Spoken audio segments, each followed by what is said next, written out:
जी अस्सलाम वालेकुम। आप देख रहे हैं यूट्यूब चैनल और मैं हूं अंसर सियाल। ख़बरें तो काफ़ी सारी हैं जी जो आपसे शेयर करनी है। एक तो जी PMLN और PPP के दरमियान मुआहदा तय पा गया है हुकूमत साजी के लिए, और अब आवाम जो है वो तैयार हो जाए, सीट बेल्ट टाइट करके बांध ले, चूँकि पाकिस्तानी सियासत के करण अर्जुन आ रहे हैं। और अगर मुन्ने के सोर्सेज की बात ठीक मान ली जाए तो फैसला कुन लोगों के नज़दीक जो ये अवाम है, ये बच्चे हैं, बच्चों से मुराद अवाम ही है, 25 करोड़ के लगभग। तो ये अफयूनची है, ये हीरोइन पीती है और इनको ठीक पता नहीं है कि किन को चुनना है। लिहाजा फ़ैसला ये हुआ है कि ये करण अर्जुन ही इस मुल्क के मसाइल जो हैं वो हल कर सकते हैं। अब जब ये दोनों पहले आए थे तो तब इस मुल्क की जो GDP है वो 6% पे जो है ग्रो कर रही थी, और फिर आहिस्ता आहिस्ता जो है इस कदर तरक्की हुई है कि अकेला इंडिया का जो बिज़नेस ग्रुप है टाटा, तो उसकी जो मार्केट वैल्यू है वो 1010 खरब के लगभग है, और पूरे पाकिस्तान की जो GDP है वो 943 खरब के लगभग है। तो इतनी मेहनत की गई है इस मुल्क को संवारने में। जी, इस मुआहदे के मुताबिक जो शहबाज शरीफ साहब हैं वो PM शिप संभालेंगे, और जो जरदारी साहब हैं, साबका सदर हैं, वो एक मरतबा फिर सदारत संभाल सकते हैं। और बीच में ख़बरें ये भी थीं कि सारी पार्टियां जो हैं वो हेजिटेशन का शिकार हैं। ख़ास तौर पर PMLN के हवाले से ये ख़बरें थीं कि जनाब वो ये चाहते हैं कि उनको पंजाब दे दिया जाए, और सेंटर में अगर PTI जो है आना चाहती है तो वो आए। मतलब ये था, या मकसद ये था कि एक लूली लंगड़ी हुकूमत दी जाए इमरान खान साहब को। लेकिन फिर सुनने में ये आया है कि इस तरह की इतलात हैं कि उनको पैगाम दिया गया है कि अगर आपने संभालनी है तो दोनों गवर्नमेंट संभालें, नहीं तो फिर एक भी नहीं मिलेगी। और फिर एक खौफ भी तो है इमरान खान साहब का। और बाय द वे उनकी वो दुआ कबूल हो गई है कि ये जब इकट्ठे होंगे तो इनकी सियासत का जो है जनाजा निकल जाएगा। पैदा हुआ है ये गालबन उसी चीज़ की अक्कासी है कि ये मुआहदे के लिए दुआए खैर नहीं थी, ये सियासत का ही जनाजा था। और दूसरे लफ्ज़ों में आप ये भी कह सकते हैं कि लास्ट होप थी कि शायद ये फ़ैसला हो जाए कि आ जाएं नवाज़ शरीफ साहब। तो बाकायदा इस दुआए खैर के बाद जो नवाज़ शरीफ साहब की सियासत थी PM शिप के लिए, वैसे हो सकता है वो बैकग्राउंड में काम करते भी रहें, लेकिन उसके लिए भी ये दुआए खैर कह दी गई है। बाकायदा तौर पर उनकी सियासत का ख़ात्मा ही कहा जा सकता है। लेकिन इस बीच अब PTI जो है वो क्या करती है, PTI की नेक्स्ट मूव क्या होती है, चूँकि उन्होंने भी मुख्तलिफ़ पार्टियों से जो है राब्ते तेज़ किए हुए हैं। फिर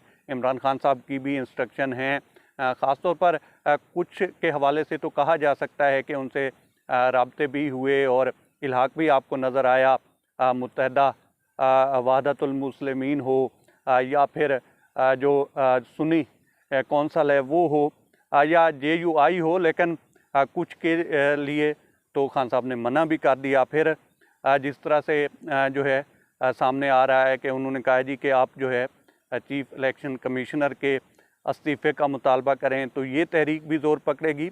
इस सारे मामले में अदलिया का जो किरदार है वो अहम होगा, क्योंकि देखें इस मुल्क को अगर सही डगर पे चलाना है, IMF से डील करना है, और अवाम जो है जिस तरह से उसमें पोलराइजेशन है उसको एतमाद में लेना है, तो कुछ कंक्रीट किस्म के जो स्टेप्स हैं वो लेने होंगे, और आवाम को जो है इंसाफ होता नज़र भी आए, और आवाम को नज़र आए कि उन्होंने जिनको चुना है वो वाकई ही जो है डिसीजन वही ले रहे हैं। लेकिन अगर इसी तरह की सिचुएशन रही तो फिर दुनिया का जो मीडिया है जिस तरह से वो चीख चीख कर कह रहा है कि पाकिस्तान में जो है हालात बेहतर नहीं होने वाले अगर लोगों के मैंडेट का एहतराम ना किया गया, तो फिर इसी तरफ ही हालात जो हैं जाते हुए लग रहे हैं। जी, जो सुप्रीम कोर्ट में इलेक्शंस को कालादम करार देने के लिए एक पटिशन दायर की गई थी, उसके पीछे भी बड़ी दिलचस्प किस्म की जो है कहानी सामने आ रही है। और कहा यह जा रहा है कि कोई रिटायर ब्रिगेडियर साहब थे, गालबन उनका नाम मोहम्मद अली है। उन्होंने ये सारा ऑब्ज़र्व किया कि किस तरह से इलेक्शन हुए हैं और किस तरह से अलेजेडली इसमें रिगिंग हो रही है। एक पार्टी को कॉर्नर किया गया है, उसकी जो सिंबल है वो भी वापस लिया गया है, फिर लेवल प्लेइंग फील्ड नहीं मिल रही। तो इस सारे को देखते हुए उन्होंने अपनी हैंड राइटिंग से एक दरख्वास्त लिखी और वो जाकर दी उन्होंने सुप्रीम कोर्ट में। जब वो वापस आए हैं तो कहा यह जा रहा है कि उन्होंने अपने बेटे से मशवरा किया है, उन्हें बताया है। तो उन्होंने कहा जी कि आपकी नीयत तो ठीक है, आपका काज तो बहुत बड़ा है, लेकिन आपने किसी माहिर कानून से मशवरा नहीं लिया और इतने बड़े मकसद को डेंट भी पड़ सकता है। तो लिहाजा आप जो है अपनी दरख्वास्त अभी वापस लें और किसी माहिर कानून से मशवरा करें। अब जब वो गए हैं, इससे पहले उन्होंने ईमेल की है सुप्रीम कोर्ट में कि जनाब मैं वो दरख्वास्त जो है वो वापस लेना चाह रहा हूँ। जाकर वो दरख्वास्त जो है मंडे वाले दिन वापस ली है, लेकिन उसके बावजूद कि उन्होंने दरख्वास्त वापस ले ली, इसके बावजूद कि वो दरख्वास्त जो है चीफ जस्टिस साहब के टेबल तक नहीं पहुँची थी। फिर भी ये कहा गया कि जनाब वो किधर हैं जिन्होंने दरख्वास्त दी है, वो दरख्वास्त किधर है, इलेक्शन वाली बुलवाया जाए और उनको लेकर आया जाए और हम इस तरह से जो है ये सारा मामला जाने नहीं देंगे। तो आई डोंट नो इसमें क्या किस किस्म की मसलियत थी या इंसाफ पसंदी थी कि एक बंदा जो है वो दरख्वास्त वापस ही ले रहा है। अपनी फुर्ती दिखाई गई उस दरख्वास्त को टेकअप करने के लिए। और दूसरी तरफ पीटीआई की जो दरख्वास्तें हैं वो बड़े अरसे से पड़ी हुई हैं और एक फ्रीज़र में उनको लगा दिया गया है, और लेकिन सुनवाई कोई नहीं हो रही। तो इस तरह के मामलात हैं। अब देखना ये है कि आने वाले दिनों में जो है वही जुमले आपको सुनाई देंगे कि जनाब हमने रियासत के लिए सियासत बचा ली और हम जो है दिन रात मेहनत करेंगे और हम मांगने नहीं आए, मजबूरी है।